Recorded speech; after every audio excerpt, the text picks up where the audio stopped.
vous aviez projeté de me faire du mal. Mais Dieu l'a changé en bien pour accomplir ce qui arrive aujourd'hui.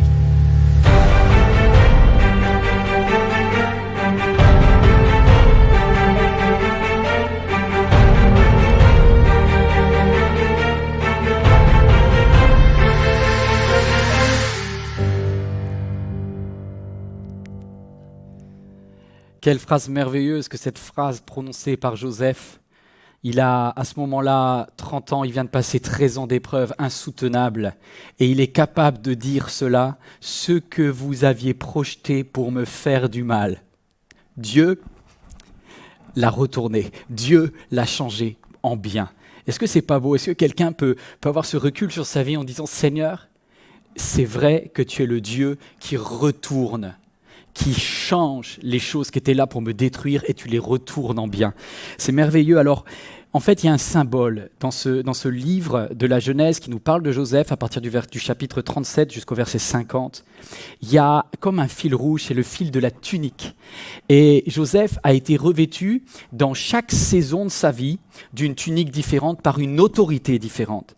Et c'est très intéressant, suivez-moi. La première tunique qu'il a reçue, c'était la tunique que son père lui a offerte. Vous connaissez bien son père Jacob, Israël. Jacob qui, un jour, parce que c'était le fils qu'il aimait, a offert à son fils préféré, Joseph, une tunique incroyable, une tunique multicolore. C'est la première tunique, celle de mon père. Et cette tunique, elle parle de sa famille. Vous savez que ses frères vont la déchirer, on verra ça aujourd'hui. La semaine prochaine, si vous voulez bien, on va suivre cette tunique, cette fois-ci complètement, cette tunique de pureté, cette tunique qu'il avait lorsqu'il est rentré dans la maison de Potiphar. Et cette tunique de pureté, de sainteté, a été déchirée par cette femme, mais Joseph est resté dans une attitude impeccable, quel que soit le temps d'hostilité qu'il vivait. Et enfin, pour terminer, il revêtira une troisième tunique, celle que le Pharaon, le roi d'Égypte, va mettre sur lui en appelant Joseph, à partir de maintenant, tu seras le numéro 2 d'Égypte, tu seras Tsafat Phanéa. C'est beau de voir combien que les hommes peuvent te revêtir et te dévêtir, parce qu'ils donnent et ils arrachent derrière. Mais il y a une chose qui est sûre, c'est que les dons et l'appel de Dieu sont irrévocables. Est-ce qu'on peut juste lire ce verset qui nous dit « Nous savons que toutes choses contribuent ensemble au bien de ceux qui aiment Dieu. » Est-ce qu'il y a quelqu'un qui aime Dieu ce matin? Toutes choses concourent ensemble au bien de ceux qui aiment Dieu, de ceux qui sont appelés conformément à son plan divin. Oh, nombreuses sont les personnes, peut-être toi, moi, à dire « Seigneur, je n'ai pas tout compris de tes plans et de tes projets. » Mais regardez ce qu'il dit. En effet, Dieu connaît d'avance. Et ceux qu'il a connus d'avance, il les a prédestinés à devenir conformes à l'image de son Fils. Que dirons-nous de plus, dit l'apôtre Paul? Qui sera contre nous si Dieu est pour nous? Alors peut-être quelqu'un vit une épreuve compliquée en cet instant.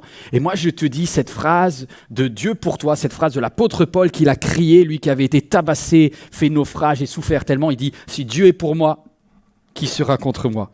Alors ensemble on va lire, si vous voulez bien, ce magnifique passage que l'on lit dans le livre de la Genèse au chapitre 37. Alors je remercie également toutes les personnes qui permettent que ce culte existe. On va ouvrir notre Bible et on voit ceci. Alors premier point, c'est la tunique dans laquelle Joseph va être revêtu. Alors si vous voulez bien, je vais essayer de prendre cette tunique d'honneur qui va revêtir cette personne extraordinaire qu'est Joseph. Prenez votre Bible pendant ce temps-là, au chapitre 37, on va lire à partir du verset 2, qui parle de la famille de Jacob.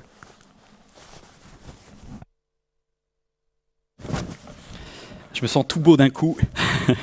C'est bien d'avoir de l'honneur sur soi. Je remercie cette magnifique tunique africaine que je veux célébrer. Voici la descendance de Jacob. À l'âge de 17 ans, Joseph prenait soin du troupeau avec ses frères. Le garçon était en compagnie des fils de Bila et de Zilpa, les femmes de son père, et il leur rapportait leurs mauvais propos à leur père. Et Israël, c'est-à-dire Jacob, aimait Joseph plus que tous les autres, parce qu'il l'avait eu dans sa vieillesse, et il lui fit un habit de plusieurs couleurs. Alors vous connaissez cette famille. Quelle famille dysfonctionnelle. C'est étonnant que dans une famille telle que celle-ci, qui a eu accès à la foi, à la fois d'Abraham, à la fois d'Isaac, il y ait autant de dysfonctionnements. Mais plutôt que de la juger, je vais essayer juste de vous l'expliquer. La famille, elle est décomposée parce que les parents sont dysfonctionnels.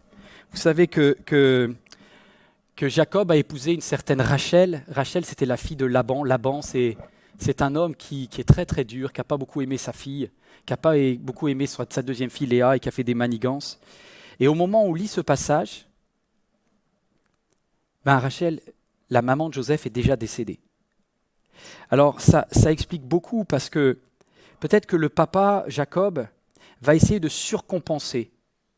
Il sait que son fils est orphelin de mère et peut-être qu'il va jouer le rôle à la fois du père et de la mère vis-à-vis de Joseph. Et en lui offrant cette tunique, il y a peut-être quelque chose d'aussi de... Il essaye de réécrire l'histoire, le drame qu'il a vécu en perdant sa femme. Joseph, c'est son fils bien-aimé, il a eu dans sa vieillesse, nous dit le texte. Mais il a eu aussi d'autres enfants. Et le problème de Jacob, c'est qu'il va surcompenser. Il va surcompenser. Et c'est une interpellation que je me fais à moi-même. C'est vrai que lorsque l'on a vécu des drames, des fois on a du mal à tomber dans le juste milieu.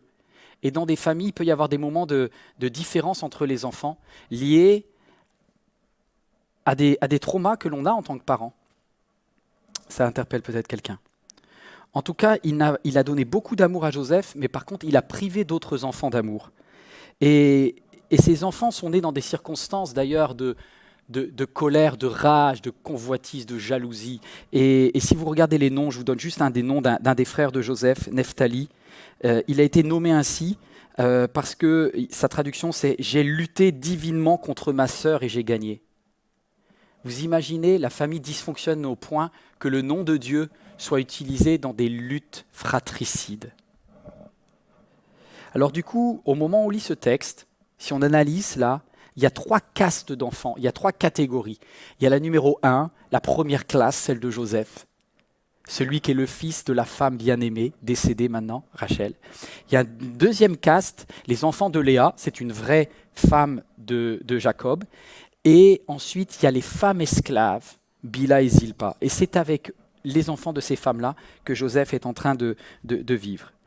Alors, le mot Joseph, est-ce que vous voulez bien qu'on creuse un petit peu ? Restez bien ici. Joseph, son nom veut dire « il enlève et il ajoute ». C'est pas possible. Comment on peut à la fois enlever et ajouter ? Et c'est étonnant parce que sa maman l'a nommé ainsi, comme s'il y avait quelque chose de prophétique. Écoute bien ça, ça concerne quelqu'un qui regarde ce message. Ta vie va passer par des moments où les êtres humains autour de toi vont enlever. Mais viendra aussi des moments où ils vont ajouter. Il y a certaines choses qui sont irrévocables. Regardez ceci. Ce qui vient de Dieu et qui est irrévocable, c'est les dons et l'appel de Dieu sont irrévocables. Les dons et l'appel de Dieu sont irrévocables. Alors quand on parle de Joseph, qu'est-ce qui ne va jamais bouger dans sa vie, quelles que soient les circonstances ? Les dons et l'appel de Dieu. Qu'est-ce que c'est les dons ? C'est la grâce, c'est charisme en grec. Grâce, faveur, aptitude spécifique, distincte. Les capacités innées que Dieu t'a données à faire certaines choses. Et vous n'avez pas les mêmes dons. Nous n'avons pas les mêmes dons. Et en tant qu'enfant, c'est compliqué de voir qu'un autre que toi a des dons que toi tu n'as pas, mais c'est la vérité. Il y a une différence et Dieu a donné à chacun des dons selon ce qu'il a voulu. Vous voyez ça également dans la parabole des talents.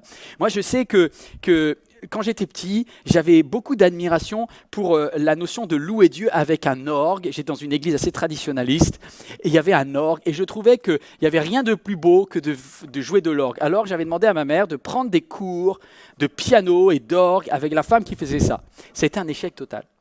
Un des plus grands échecs de ma vie. J'ai fait 7 ans de piano. Je ne sais toujours pas la différence entre un do et un si.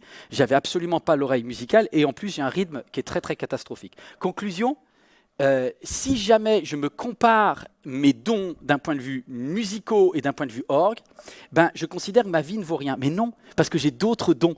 Toi aussi, tu as d'autres dons. Arrête de comparer les dons que tes frères ou tes sœurs ont et que toi, tu n'as pas. Tu es comme tu es. Excelle dans les dons que Dieu t'a donnés. Parce que cela, c'est Dieu qui te les a donnés, alors fais-en quelque chose. La deuxième chose, c'est l'appel. Alors l'appel, quel mot surutilisé parfois dans les églises. Ah, quel est ton appel? Qu'est-ce que tu as reçu comme appel de Dieu? Moi, j'ai un appel. L'appel, Klésia en grec, c'est quelque chose de très profond. C'est ce que Dieu a nommé sur ta vie. Très intéressant, hein? Ce que Dieu a prononcé sur toi. En fait, l'appel, c'est pas faire des choses. C'est être la personne que Dieu a prévu que tu sois. C'est dans l'être. Autant les dons, c'est dans le faire, l'appel, c'est dans l'être. L'être, ton identité avec Dieu, ton appel. Ça, c'est ce que Dieu a donné. Les dons et l'appel, c'est irrévocable. Par contre, les tuniques ici, ça, c'est révocable. Alors, on va lire ensemble le verset 4, si vous voulez bien. Verset 4. Ses frères remarquèrent que leur père l'aimait plus que tous et ils se mirent à le détester. C'est un mot fort, détester. Ils étaient incapables de lui parler sans agressivité. Je pense qu'il y a ça dans les maisons aujourd'hui. Peut-être dans ta maison, dans ton appartement. Joseph fit un rêve et il le raconta à ses frères qui le détestèrent plus encore. Vous savez, cette famille est en crise et je voudrais parler des frères de Joseph un instant. C'est des frères qui sont en crise parce qu'ils ont un véritable problème. Ils ont un problème d'identité. Ils ont un problème d'identité parce que ce sont des enfants d'esclaves, femmes et esclaves, et ils ne savent pas qui ils sont, ces enfants-là. Les autres sont les enfants de la mal-aimée et ne savent pas non plus qui ils sont. J'ai mis cette petite phrase pour moi. Mais si un enfant ne connaît pas sa valeur, il ne reconnaîtra pas non plus la valeur des autres et il ne respectera aucune valeur. Si un enfant ne connaît pas sa valeur, il ne reconnaîtra pas la valeur des autres et il ne respectera aucune valeur. La clé dans une famille, pour ne pas être dysfonctionnel, c'est d'aller vers ton enfant, d'aller vers la personne sur qui tu as autorité et de prononcer sur sa vie des choses merveilleuses. Prononce sa valeur. Dis à l'enfant quelle est sa valeur, ses dons et ses valeurs. Et là, tu feras l'œuvre de Dieu dans ta famille. Et ces enfants-là n'ont pas su leur valeur. Jacob n'a pas passé le temps avec eux. Ce papa polygame était absent, dysfonctionnel. Les mamans étaient amères et frustrées. Personne n'a dit à ces bouts de chou qu'ils valaient quelque chose. Et le problème, c'est qu'ils ont grandi sans aucune valeur. Et ces petits bouts de chou merveilleux vont devenir des tyrans. Des tyrans. Et la jalousie va les infiltrer. Alors je sais que la jalousie, c'est un des mots les plus compliqués à percevoir. Parce que la jalousie, elle est à l'intérieur et elle a cette caractéristique. Suivez-moi bien. Lorsque tu es jaloux, tu t'en rends pas compte. La jalousie se développe à l'intérieur de tes tripes. C'est quelque chose qui est profond et qui fait que lorsque tu as la jalousie en toi, tu perçois les actions des autres négativement. Vous voyez, il est dit, ils remarquèrent que leur père, ensuite ils commencent à détester Joseph et ensuite ils deviennent agressifs. C'est comme s'il y a eu un crescendo lié à la jalousie. D'abord, c'était venu avec les yeux parce qu'ils sont devenus malveillants. La jalousie a commencé à fausser leur regard, leur perception. Ils ont commencé à détester Joseph et ils ont suivi par agresser. Vous voyez, la jalousie, si tu ne fais rien, au début, elle va remarquer des choses fausses, ensuite, elle va détester et ensuite, elle va agresser. Et c'est ce qui va se passer. Et de l'intérieur, ces enfants vont grandir, mais ils sont contaminés par quelque chose qui est à l'intérieur d'eux. Je sais que vous n'allez peut-être pas aimer cette image, mais je vais quand même la mettre. C'est l'image de ce ver épouvantable qui est un ténia. Alors fermez les yeux tous ceux qui détestent. Mais vous savez que le principe de la jalousie, c'est exactement ça. C'est à l'intérieur de tes tripes et ça te mange de l'intérieur et tu t'en rends pas compte. Mais ça a des conséquences physiques, physiologiques sur toi. On peut arrêter l'image. Je voudrais juste faire une prière pour quelqu'un qui aujourd'hui est en train de prendre conscience que si aujourd'hui tu es aussi négatif sur les tiens, sur ceux qui... On parle de la famille aujourd'hui, hein, vous avez bien compris, c'est la tunique de la famille, la tunique familiale. Si tu es aussi négatif sur tes proches, c'est peut-être parce que tu as de la jalousie au fond de toi-même qui est en train de te dévorer. Allez, j'avance, on va lire ensemble les versets 6. Joseph voit ce rêve et il leur dit « Écoutez donc le rêve que j'ai fait.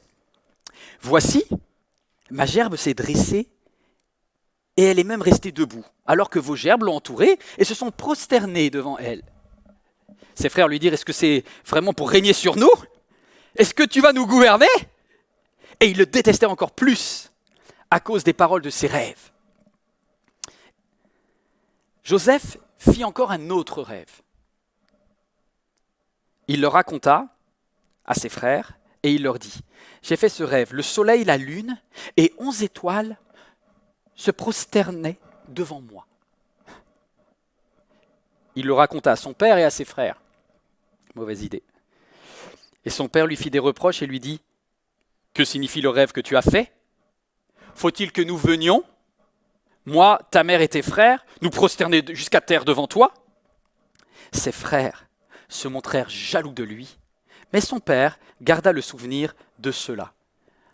Waouh! Waouh! Je ne vais pas revenir sur la violence et la jalousie, mais je voudrais parler d'un autre sujet très intéressant dans ce texte, c'est la notion de justice. La notion de justice. Ma question est celle-ci. On est dérangé. Il y a quelque chose à l'intérieur de moi, on voit comment tout le monde réagit lorsque quelqu'un est là pour gouverner les autres. Beaucoup de ressentiment sort à ce moment-là. Et on voit les frères de Joseph dire c'est insupportable l'idée que tu sois notre chef. Et ça pose le problème de l'égalité et de l'équité. Est-ce que tu vois la différence entre une justice égale ou une justice équitable? Écoutez bien ces définitions. L'égalité, c'est une qualité de ce qui est égal, équivalent, uniforme et identique. Dans la devise française, il y a liberté, égalité, fraternité. Mais dans la Bible, le texte qui est utilisé, notamment dans l'évangile de Jean, au chapitre 7, c'est équité, pas égalité. Oh, c'est quoi la différence? L'équité, c'est une qualité constituant à attribuer à chacun ce qui lui est dû. C'est différent, mais c'est juste. C'est différent, mais c'est juste. Et là, j'aimerais juste vous donner cette illustration. J'ai pris un paquet de café. Vous voyez, il y a du café qui vient du Brésil, d'Éthiopie, etc. Mais vous avez surtout, dans la nature du café, certains cafés qui sont équitables.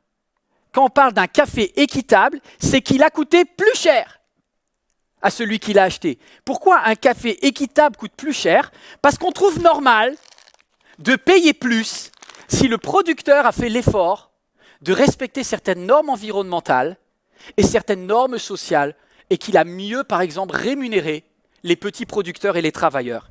Donc vous voyez, si on dit que la justice, c'est tout le monde pareil, eh ben vous devriez payer exactement la même chose pour tous les produits. Mais voici ce que dit la Bible. Il faut être juste, et la justice, c'est dans l'équité, pas dans l'égalité.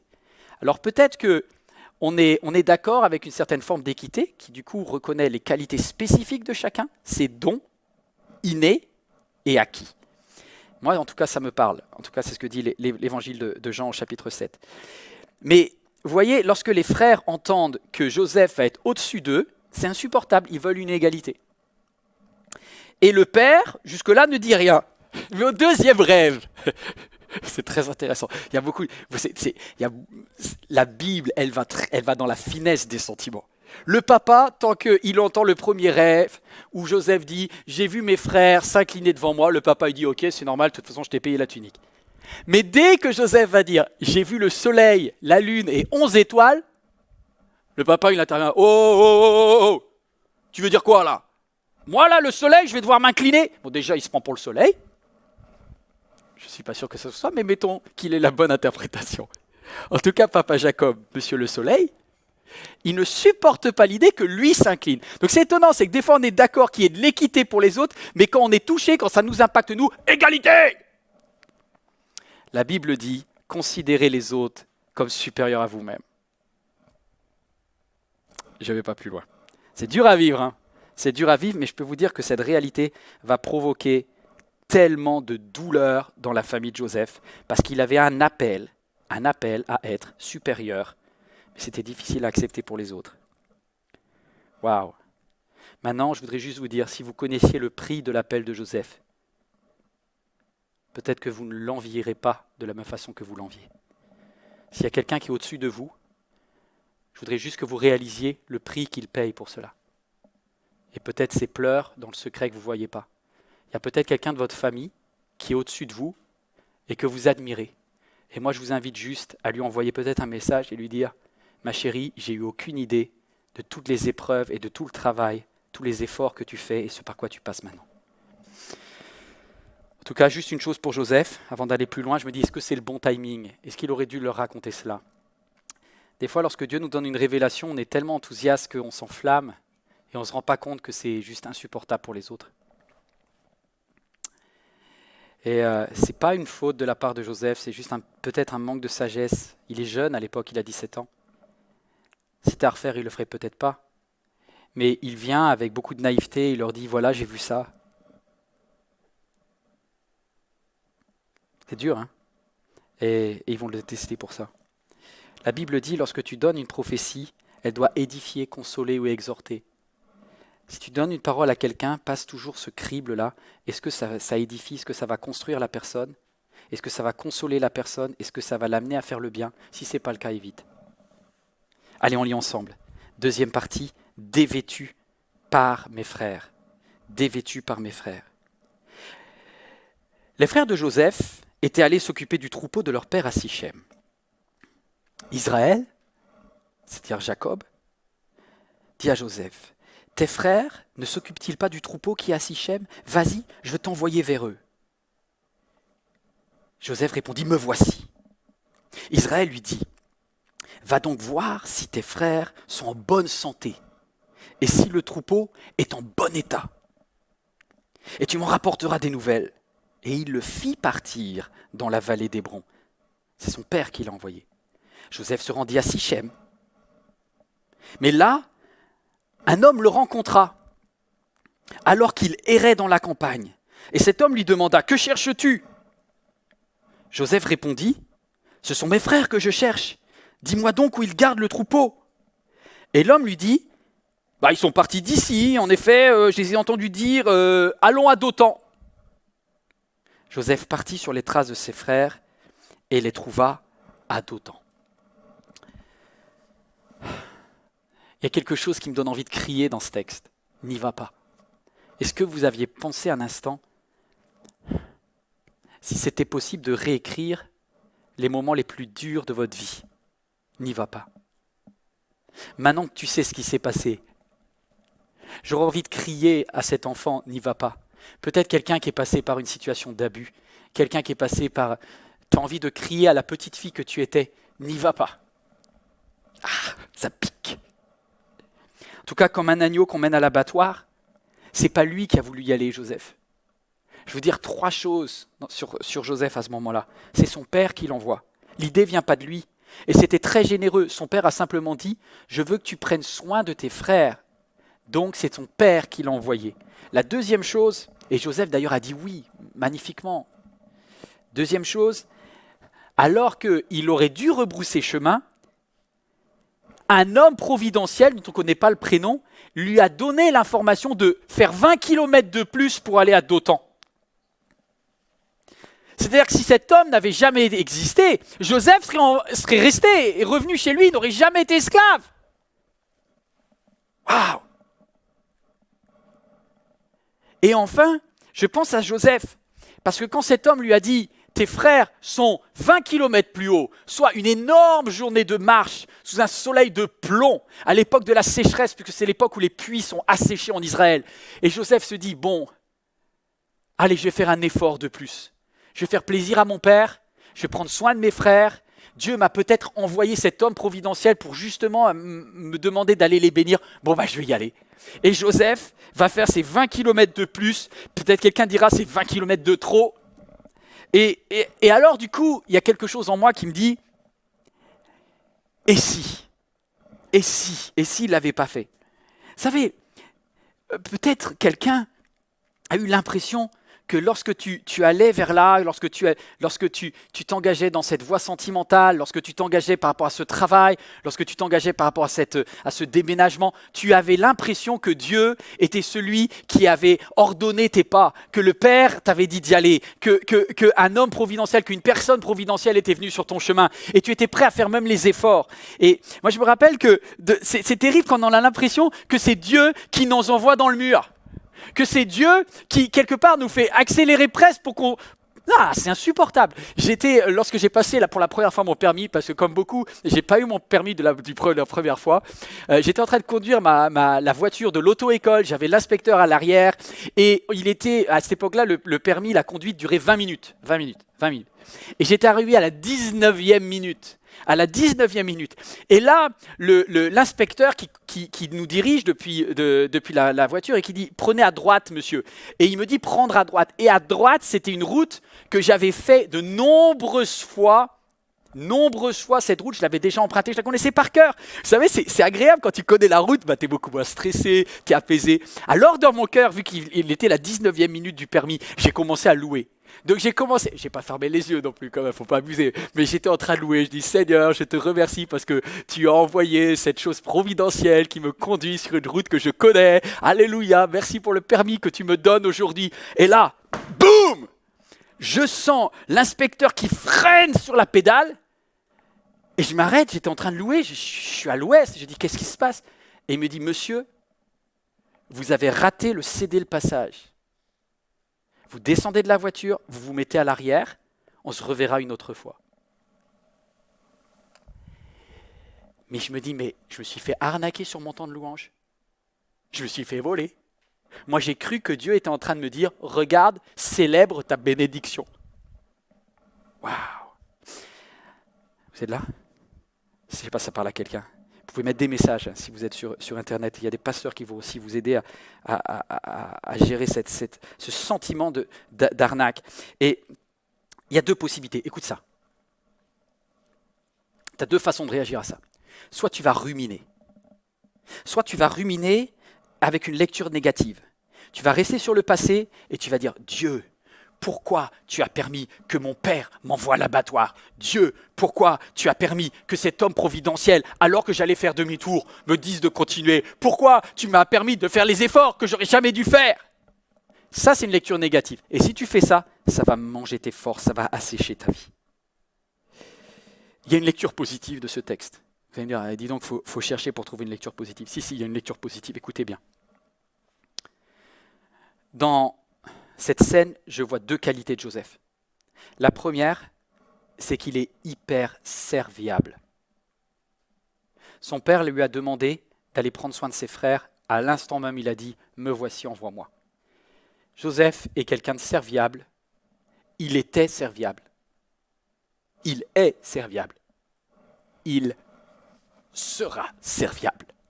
Vous savez, cette qualité, ça fait partie de son appel, de ce que Dieu a dit que Joseph, tu es serviable.